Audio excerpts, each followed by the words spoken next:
오늘 우리 공동체에 주시는 하나님의 말씀은 민수기 20장 1절에서 13절 말씀입니다. 하나님의 말씀을 새 번역 버전으로 봉독합니다. 첫째 달에 이스라엘 자손 온 회중이 신 광야에 이르렀다. 백성은 가데스에 머물렀다. 미리암이 거기서 죽어 그곳에 묻혔다. 회중에게는 마실 물이 없었다. 백성은 모세와 아론을 비방하려고 함께 모였다. 백성은 모세와 다투면서 이렇게 말하였다. 우리의 동족이 주님 앞에서 죽어 넘어졌을 때 우리도 죽었더라면 좋을 뻔하였소. 어쩌자고 당신들은 주님의 총회를 이 광야로 끌고 와서 우리와 우리의 가축을 여기에서 죽게 하는 거요. 어찌하여 당신들은 우리를 이집트에서 끌어내어 이 고약한 곳으로 데리고 왔소. 여기는 씨를 뿌릴 곳도 못 되어 무화과도 포도도 석류도 없고 마실 물도 없소. 모세와 아론이 총회 앞을 떠나 회막 어귀로 가서 얼굴을 땅에 대고 엎드렸다. 주님의 영광이 그들 위에 나타났다. 그때 주님께서 모세에게 말씀하셨다. 너는 지팡이를 잡아라. 너와 너의 형 아론은 회중을 불러 모아라. 그들이 보는 앞에서 저 바위에게 명령하여라. 그러면 그 바위가 그 속에 있는 물을 밖으로 흘릴 것이다. 너는 바위에서 물을 내어 회중과 그들의 가축대가 마시게 하여라. 모세는 주님께서 그에게 명하신 대로 주님 앞에서 지팡이를 잡았다. 모세와 아론은 총회를 바위 앞에 불러 모았다. 모세가 그들에게 말하였다. 반역자들은 들으시오. 우리가 이 바위에서 당신들이 마실 물을 나오게 하리오. 모세는 팔을 높이 들고 그의 지팡이로 바위를 2번 쳤다. 그랬더니 많은 물이 솟아나왔고 회중과 그들의 가축대가 마셨다. 주님께서 모세와 아론에게 말씀하셨다. 너희는 이스라엘 자손이 보는 앞에서 나의 거룩함을 나타낼 만큼 나를 신뢰하지 않았다. 그러므로 너희는 내가 이 총회에게 주기로 한 그 땅으로 그들을 데리고 가지 못할 것이다. 여기에서 이스라엘 자손이 주님과 다투었으므로 이것이 바로 무리바 셈이다. 주님께서 그들 가운데서 거룩함을 나타내 보이셨다. 주님의 말씀은 내 발의 등불이요 내 길의 빛입니다. 아멘.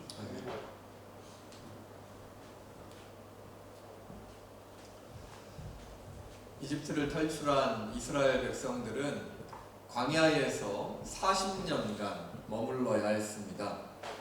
해안길을 따라가면 10하루면 도착할 수 있는 거리를 하나님을 이해하지 못하고 거역하는 모습을 보여주었기 때문에 광야에서 무려 40년이나 머무르면서 하나님에 대해서 배워가야 했죠.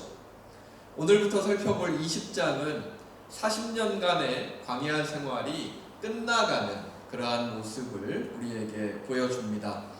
이스라엘 백성들은 길고 길었던 이 40년간의 광야 생활을 마무리하면서 가데스 바네아로 다시 돌아옵니다. 그리고 오늘의 본문에 나타난 무리바 물 사건을 통해서 왜 모세와 아론이 가나안 땅에 들어가지 못했는지, 그리고 이스라엘의 1세대가 왜 가나안 땅에 들어가지 못하는 것인지 그 이유가, 그러한 모습들이 오늘의 본문에 드러나죠. 오늘의 본문을 통해서 이스라엘 백성들의 모습을 보면서 또한 우리의 신앙에 대해서도 함께 생각해 보실 수 있기를 바랍니다. 1절을 보면 모세의 누이 미리암의 죽음이 나타나지요. 미리암의 죽음은 바로 이스라엘의 1세대가 가나안 땅으로 들어가지 못한다라는 것을 나타냅니다.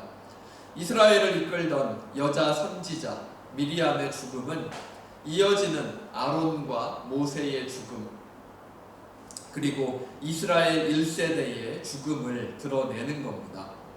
그리고 이어서 본문은 왜 모세와 아론이 가나안 땅으로 들어가지 못했는지 그 이유를 우리에게 보여주죠.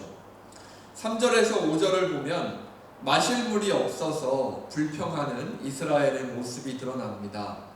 3절에서 5절 제가 다시 한번 읽어보겠습니다. 백성은 모세와 다투면서 이렇게 말하였다. 우리의 동족이 주님 앞에서 죽어 넘어졌을 때에 우리도 죽었더라면 좋을 뻔하였소. 어쩌자고 당신들은 주님의 총회를 이 광야로 끌고 와서 우리와 우리의 가축을 여기에서 죽게 하는 거예요. 어찌하여 당신들은 우리를 이집트에서 끌어내어 이 고약한 곳으로 데리고 왔소. 여기는 씨를 뿌릴 곳도 못 되어 무화과도 포도도 석류도 없고 마실 물도 없소. 어떻습니까? 저희가 지난 몇 달 동안 이 민수기를 살펴보면서 이스라엘 백성들이 불평하는 그러한 모습들을 참 많이 봤었죠. 그런데 오늘의 본문에 나오는 이 불평의 내용 어떻습니까? 그동안 많이 들었던 이스라엘 백성들의 불평과 크게 다를 바가 없습니다. 물이 부족해서 힘들다. 마실 물이 없어서 죽겠다. 먹을 것이 부족하다. 왜 우리를 이 광야에 데리고 와서 죽게 하느냐? 라는 등 이스라엘 백성들의 불평을 우리가 지난 몇 달간 살펴본 그러한 내용과 사실 크게 다를 바가 없습니다. 그런데 오늘 본문은 시점이 언제죠? 광야 생활을 이집트를 탈출해서 갓 시작했던 그때가 아니고 40년간의 광야 생활이 마무리되어 갈 시점이 바로 오늘의 본문에 나타나고 있는 이스라엘 백성들의 모습입니다. 그러니까 오늘의 본문은 지난 몇 달간 살펴보았던 광야 생활 초기의 모습이 아니고 무려 38년의 시간이 지난 후의 모습이라는 거죠. 40년간의 광야 생활이 막바지에 이른 시점입니다. 그리고 이스라엘 백성들은 지난 38년 동안 하나님의 백성으로 어떻게 살아가야 하는지를 광야에서 훈련받은 그러한 상태죠.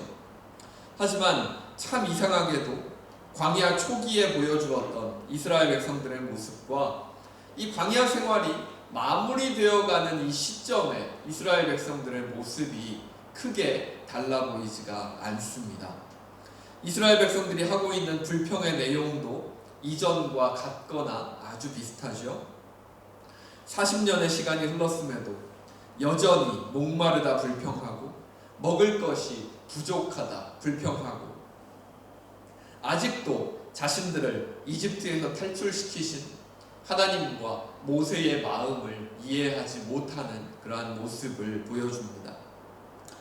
이러한 이스라엘의 모습에 정말 이 세상에 살아있는 모든 사람들 중에서 가장 온유하고 가장 겸손하다라고 하는 모세도 결국에는 참지 못하고 화를 내죠. 오늘 본문을 보면 하나님께서 분명히 바위에게 명령해서 물을 내라 라고 말씀하셨는데 모세는 화가 난 나머지 바위를 지팡이로 2번 쳐서 바위를 깨뜨릴 듯이 정말 화가 난 상태로 바위를 2번 쳐서 그 바위에서 물이 흘러나오게 합니다.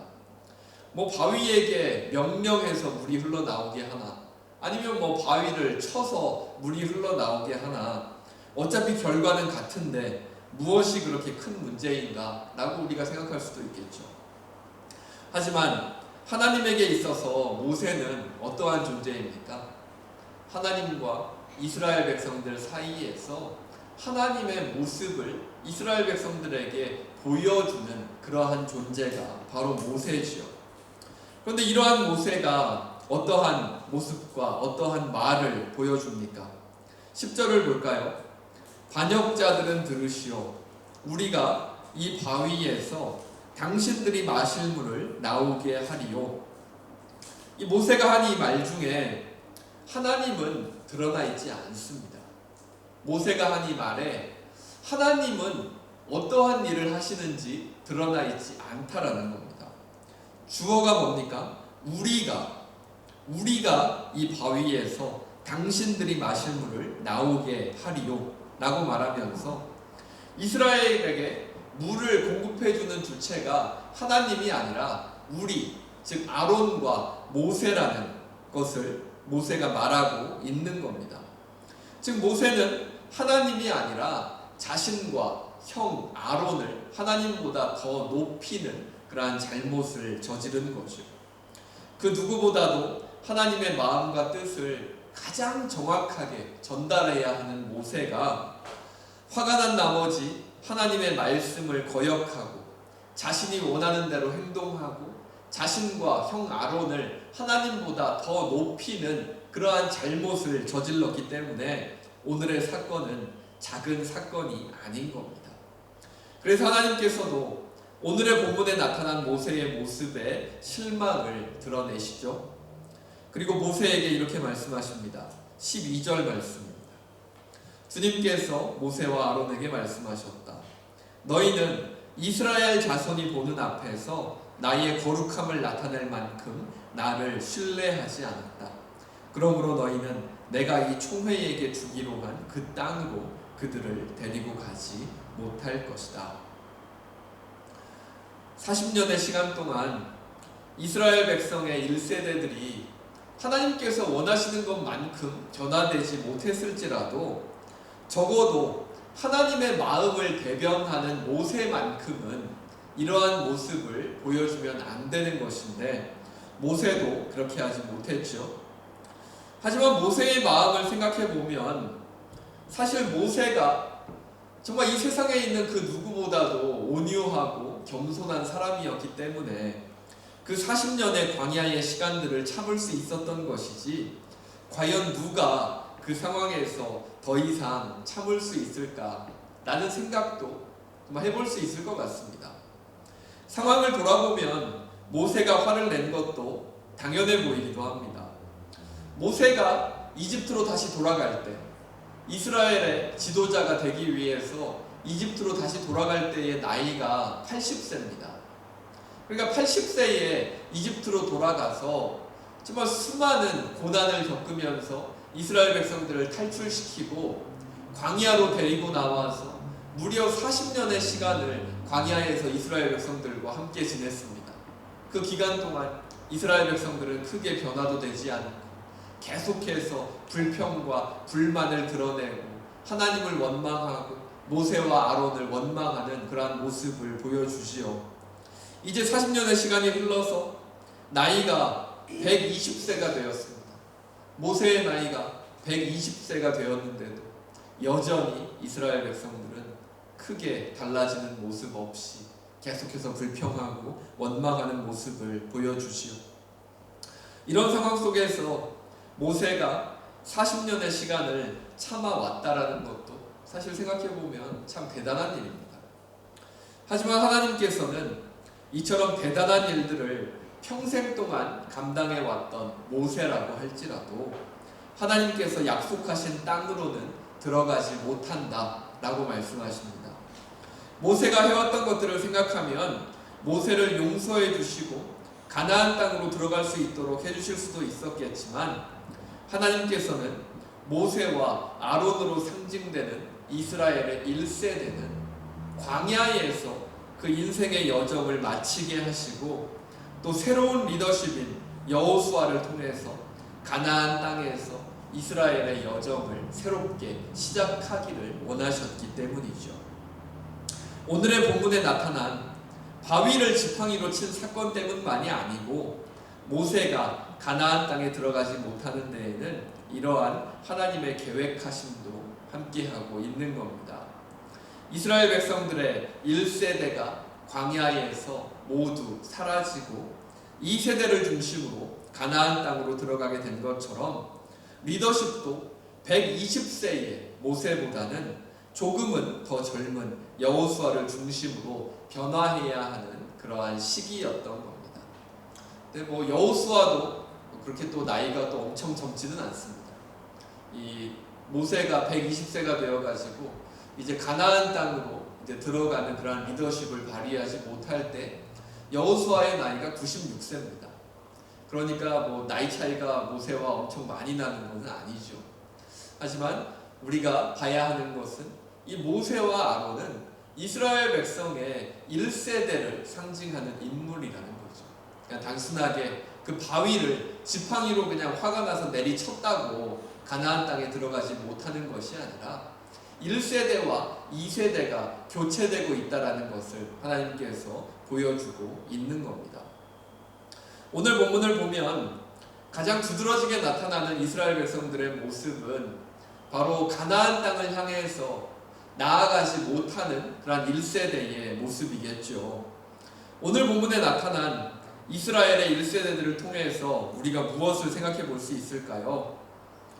오늘 본문 정말 40년의 시간이 흘렀지만 정말 마치 우리가 지난주에 살펴봤던 것처럼 똑같은 불평을 하고 있는 그런 1세대의 모습을 우리가 살펴볼 수 있었습니다. 80세나 아니면 90세를 우리 인간들의 수명으로 생각해 보면 40년이라는 시간은 어떠한 시간일까요? 상당히 긴 시간이죠. 거의 우리의 인생의 절반에 해당하는 그러한 아주 긴 그러한 시간이라고 할 수 있을 겁니다. 40년이라는 시간은 결코 짧은 시간이 아니죠. 그리고 이 긴 시간 동안 하나님께서 이스라엘 백성들을 가만 내버려 두셨습니까? 하나님께서 아무것도 안 해주셨기 때문에 이스라엘의 1세대가 이렇게 변화되지 못하고 계속해서 원망하고 불평하는 모습으로 변화된 겁니까? 그렇지 않죠. 하나님께서는 이스라엘 백성들이 광야에 있는 40년 동안 그 광야에서 생활하는 데 필요한 모든 것들을 다 공급해 주셨습니다. 하나님은 최선을 다하셔서 정말 상식적으로 도저히 이해할 수 없는 그러한 기적을 직접 보여주시면서 이스라엘을 인도하셨습니다.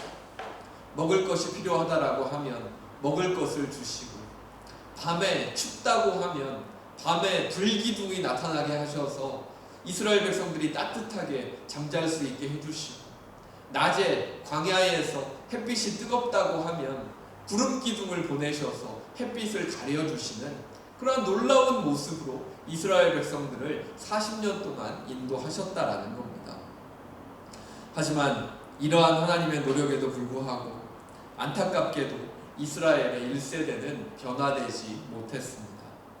여전히 물이 부족하고 먹을 것이 부족하다 해서 하나님을 원망하는 40년 전의 모습에 여전히 머물러 있는 그런 이스라엘 백성들의 모습을 우리가 볼 수 있죠. 하나님을 전혀 신뢰하지 못하는 수준의 신앙에 머무르고 있는 것을 볼 수가 있습니다. 이스라엘의 1세대들은 이러한 신앙의 모습에 머물러 있었기 때문에 가나안 땅에 갈렙과 여호수아를 제외하고는 단 한 사람도 들어가지 못하는 그러한 안타까운 그러한 결과를 받아들이게 되는 거죠. 우리의 신앙의 모습도 마찬가지일 것 같습니다.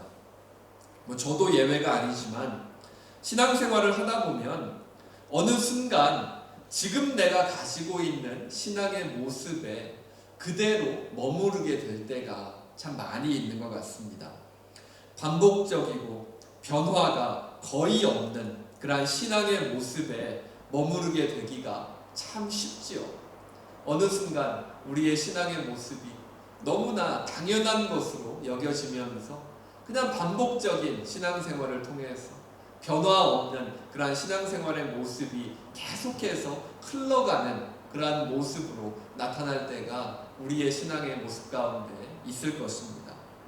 하지만 전에도 말씀드린 것처럼 구원받은 그리스도인의 삶은 예수님을 만나서 우리의 죄를 깨닫고 하나님께 나아갈 수 있게 되었다고 해서 우리의 신앙생활이 한 번에 끝나는 것이 아니지요. 구원파라고 하는 이단은 한 번 구원받으면 그 이후에는 어떻게 살아도 상관없다 라고 하면서 그냥 살아가는 모습을 보여주지만, 우리의 구원은 한 번에 완성되는 구원이 아니라 예수 그리스도를 통해서 우리의 구원의 여정이 시작되는 것이고, 그 길을 걸어가면서 구원을 완성해 가는 것이 우리의 신앙의 모습이라는 겁니다. 그렇기에 우리의 신앙의 모습은 어떠해야겠습니까?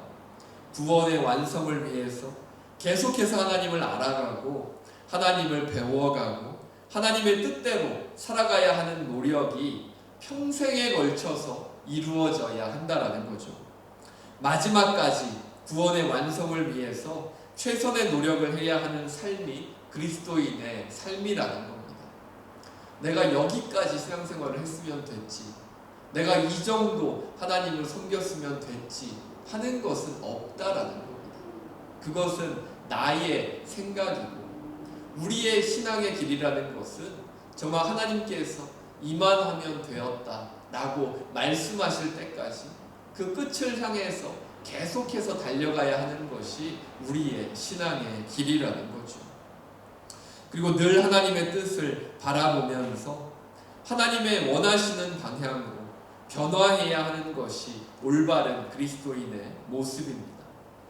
하나님께서 이스라엘의 1세대들이 변화되기를 기대하셨지만 그 이스라엘의 1세대가 변화를 거부하고 이집트에서 살아왔던 시절의 기억을 버리지 못하고 오히려 광야를 떠나서 이집트로 다시 돌아갔으면 좋겠다라고 말하는 그러한 이스라엘 1세대의 모습을 하나님께서 보셨을 때 어떠한 결과가 나타납니까?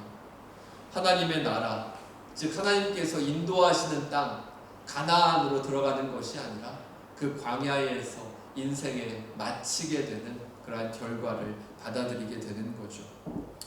우리에게도 같은 선택이 주어져 있습니다. 그냥 지금까지 해오던 그러한 신앙의 모습을 계속해서 유지하면서 하나님과 함께 그냥 살아갈 것인가? 아니면 하나님께서 원하시는 변화가 있다면 그 변화를 받아들이고 하나님을 따라서 새로운 땅 가나안으로 나아갈 것인가? 변화를 받아들이는 것은 참 누구에게도 힘든 일이죠. 변화를 받아들인다라는 것은 지금까지 내가 편하게 머무르고 있던 것에서 벗어난다라는 의미와 같습니다. 그러니까 나의 삶에서 변화를 받아들인다라는 것은 지금까지 내가 편하게 있어 왔던 곳을 어느 정도는 벗어나야 한다라는 것을 의미하는 거죠. 내가 지금까지 편하게 머무르고 있었기 때문에 계속 머무르면 계속해서 편하겠죠. 변화가 없으니까 오히려 더 편할 수도 있을 겁니다. 하지만 변화가 필요한 시기에 계속해서 머무르면 어떻게 될까요? 광야에서 계속 머무르다가 광야에서 생을 마감한 이 이스라엘의 1세대와 같은 모습이 될 수밖에 없을 겁니다.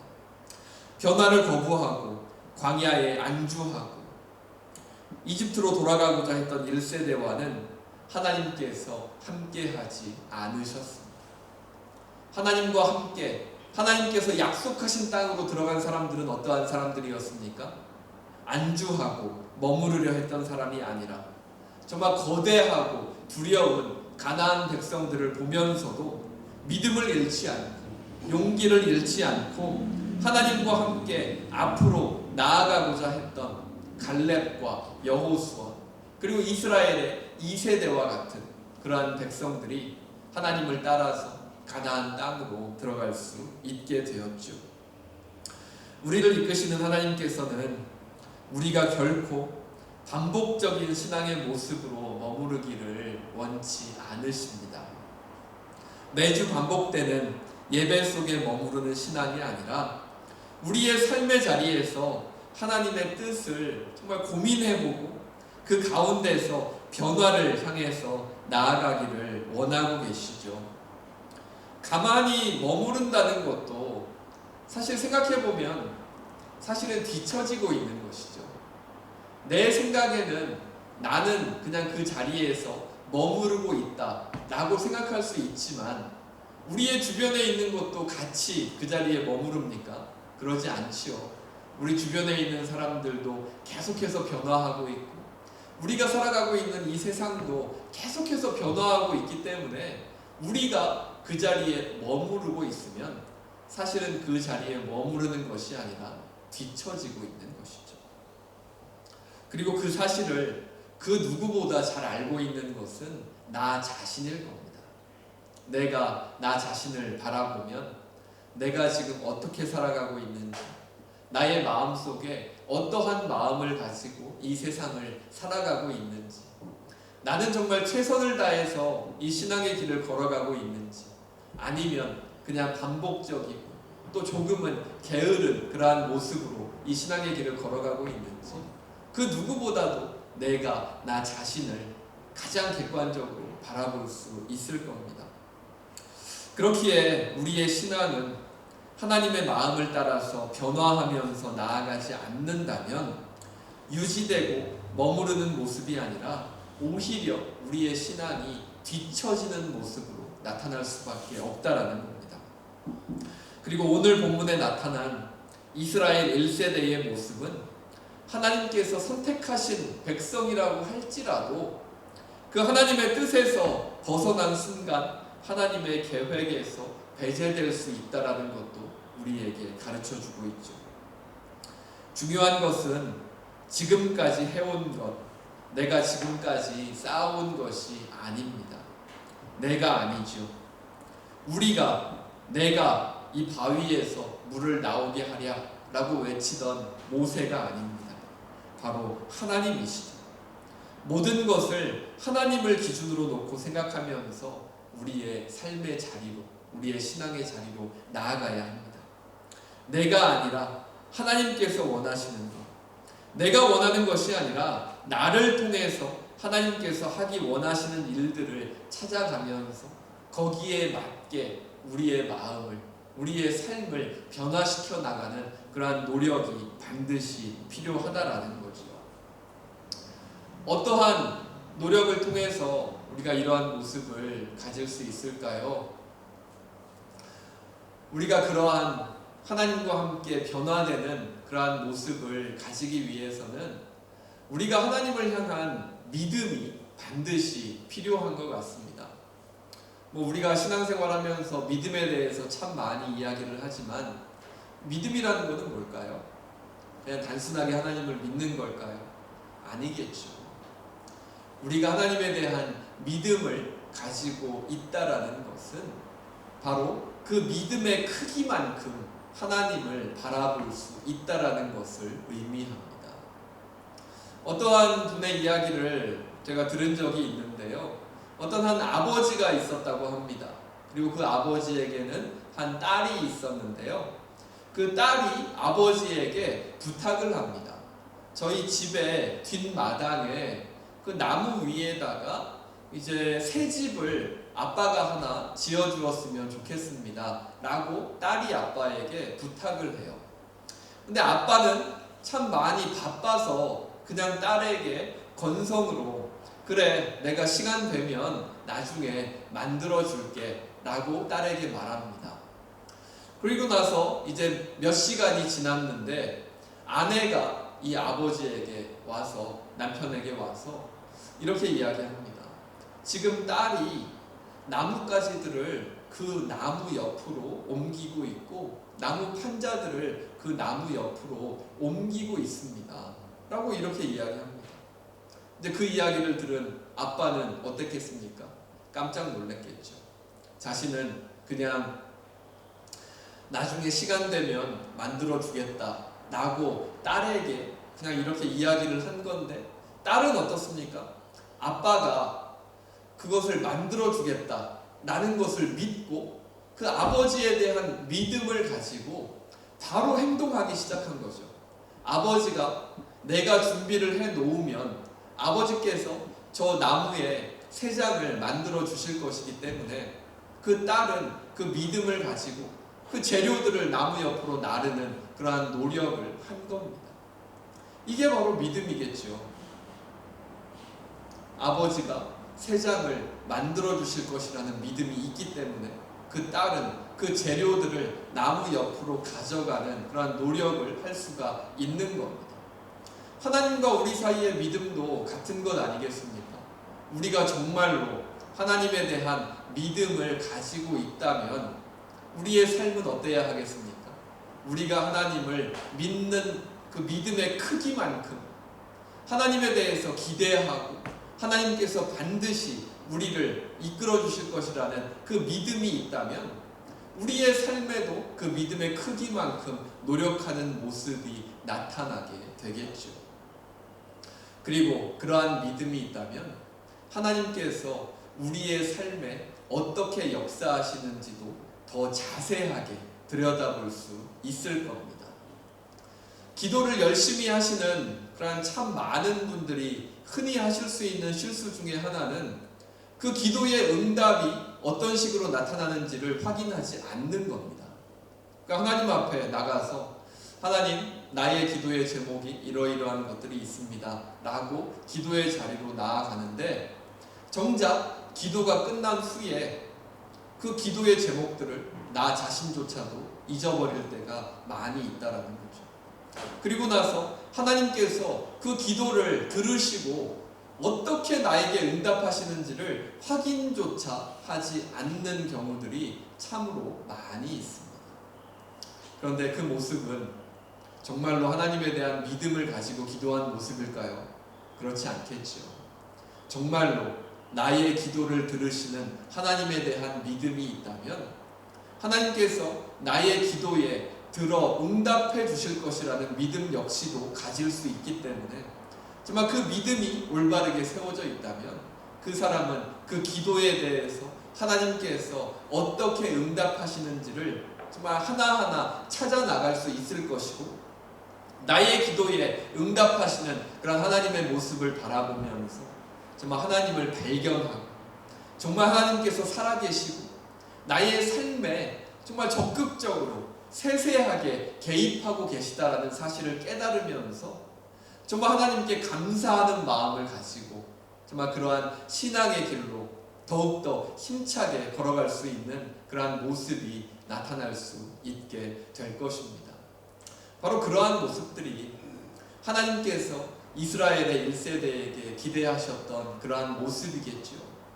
그냥 광야에 머무르면서 그냥 그 자리를 벗어나려 하지 않고 그 자리에 안주하려 하고, 그냥 먹을 것이 부족하면 배고프다 불평하고 물이 없으면 목마르다 불평하는 그러한 모습이 아니라, 정말 하나님께서 원하시는 것이 무엇인지를 고민해보고 정말 하나님께서 우리를 가나안 땅으로 이끌어 주실 것이다 라는 그러한 믿음을 가지고, 그렇다면 가나안 땅에 들어가기 위해서 우리가 해야 할 일은 무엇인가를 고민하는 그러한 모습들, 그러면서 하나님의 백성으로 변화되는 그러한 모습을 하나님께서는 이스라엘의 1세대에게 기대하셨던 거죠.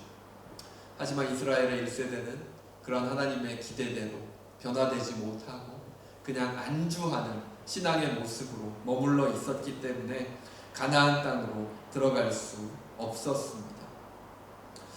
우리의 신앙을 바라볼 때 정말 이스라엘의 1세대와 같이 머무르고 안주하는 그러한 신앙이 아니라 하나님과 함께 변화하면서 약속하신 그 땅을 향해서 나아가실 수 있는 우리 모든 성도분들 되실 수 있기를 간절히 바랍니다.